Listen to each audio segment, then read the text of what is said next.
day. Oh, happy day.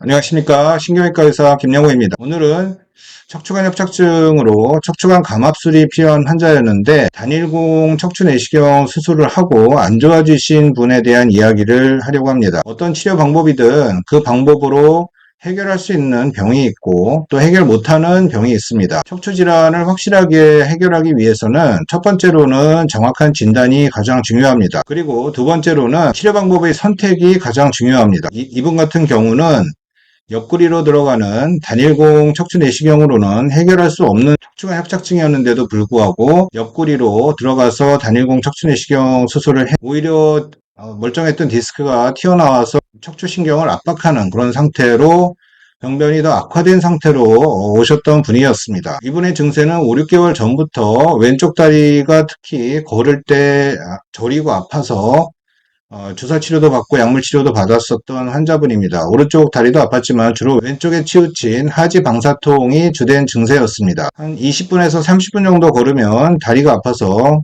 쉬어야 되는 전형적인 척추관 협착증 증세로 병원을 찾으신 것이었고, 인천의 모 대학병원에서 척추관 협착증 진단은 받긴 받았는데 옆구리로 들어가는 단일공 척추 내시경으로 수술을 받은 후에 더 안 좋아진 경우였습니다. 항상 척추 수술은 하고 나서 100%는 아니지만 7, 80% 이상은 호전이 됩니다. 그리고 한 달, 두 달 지나는 사이에 100%에서 거의 95% 이상 좋아지는 것이 일반적인 경과입니다. 그것이 통증이 되었던 다리 근육 마비가 있더라도 최소한 3개월, 6개월 지나면 서서히 회복되는 것이 일반적인 경과인데, 수술하고 나서 수술 전처럼 아파지거나 수술 전보다 더 허리가 아프거나 다리가 아파지면 반드시 척추 정밀 검사인 MRI나 최소한 CT라도 찍어서 지금 상태가 어떤지 다시 해봐야 됩니다. 그러나 그쪽 병원에서는 수술이 잘 되었다고 수술 후에 CT나 MRI를 찍지 않았다고 했습니다. 수술 후에 2개월 뒤에 오셔서 척추 CT를 찍어봤더니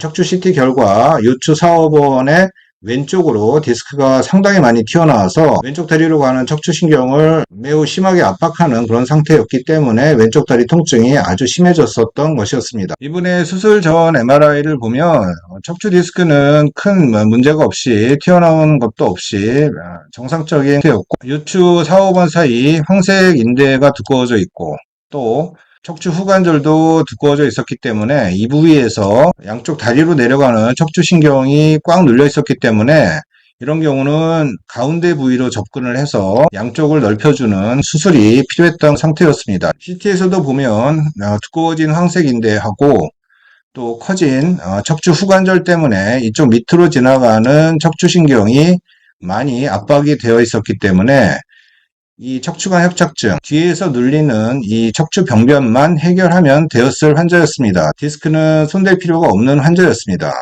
단일공 척추 내시경은 옆구리로 들어가기 때문에 일단 디스크를 제거를 하고 디스크 섬유륜이 바깥쪽 부위를 뚫고 들어가야 됩니다. 뚫고 들어간 후에 이 안에 있는 디스크를 제거를 하는 수술이 되겠습니다. 디스크를 제거를 해도 이 뒤쪽에 있는 척추관절이 커져 있고 황색인대가 두꺼워져 있는 병변으로 인해서 생기는 척추관 협착증은 결코 해결할 수가 없습니다. 이 가운데로 들어가서 양쪽에 눌리는 척추관 협착증을 해결해야지 옆구리로 들어가서는 할 수 없었는데 왜 이런 치료 방법을 선택했는지 이해가 안 되지만, 수술 전에 CT를 보면 디스크는 전혀 튀어나오지 않고 정상적인 상태를 유지하고 있는 것을 보입니다. 그러나 수술 뒤에는 자세히 보면 이렇게 튀어나와서 이쪽이 척추신경이 내려가는 부위인데 이 디스크 덩어리 때문에 꽉 눌려서 왼쪽 다리 통증이 더 심해지고 다리 힘도 빠졌었던 것이었습니다. 그래서 이분은 단일공 척추 내시경 수술 직후부터 더 아파졌다고 계속 호소를 했다고 합니다. 그러면 일주일 정도 지켜본 후에 여러 가지 원인에 의해서 척추신경이 다시 눌릴 수 있기 때문에 다시 한번 MRI나 CT를 찍었어야 되는데 바로 찍지 않은 것에 대해서 좀 아쉬움이 있었고, 그 이후에 두 달 뒤에 저한테 오셔서 진료를 받으시고 CT를 찍은 결과 이렇게 디스크 덩어리 조각이 많이 튀어나와서 왼쪽으로 가는 척추신경 지나가는 길목을 꽉 막고 있는 그런 상태였기 때문에 단일공 내시경 척추 수술을 한 이후에 더 아파졌었던 것이었습니다. 한 2개월, 3개월, 4개월 계속 눌리게 되면 아픈 것뿐만 아니라 다리 근육도 엉덩이에서 허벅지 뒤쪽 근육, 종아리 근육, 발바닥까지 근육들이 서서히 힘을 잃고 말라가게 됩니다. 이분은 결국 다시 재수술이 필요하였던 분이었습니다. 척추 내시경은 적응증이 가장 중요한 첫 단추이고 가장 중요한 요소입니다. 이 방법으로 했을 때 좋아질 병변일 때만 척추내시경을 해야 됩니다. 단일공 척추내시경을 했을 때만 좋아지는 병변이 있고 또 양방향 척추내시경을 해야만 좋아지는 병변이 있습니다. 이 분별을 잘 해야 되는데 척추 질환 때 어떤 방법으로 수술을 할지 결정하는 것은 수많은 환자를 성공적으로 치료한 경험이 있는 의사가 잘 판단할 수 있다고 생각합니다. 척추내시경이라고 해서 무조건 다 좋은 것이 아닙니다. 척추내시경으로 해결할 수 있는 병변이 있고 또 척추내시경으로 해결할 수 없는 병변이 있습니다.